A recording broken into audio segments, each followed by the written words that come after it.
They headed back out.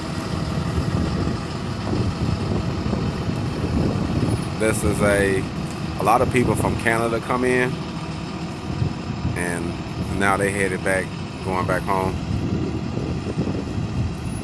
They got a real nice RV though. That's their little Jeep.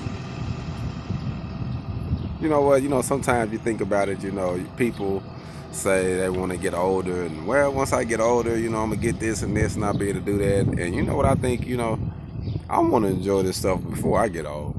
I don't want to be, you know, where if I barely walk, I might break a leg. You know, some of these couples I see that be coming out here, man, they old, you know, and they say, oh, I just started doing it. I'm like, no, I want to do it before I get old like that. I want to enjoy life before, you know, I get to that level. And that's why, you know, it's good to just be independent and do your own thing, in my opinion.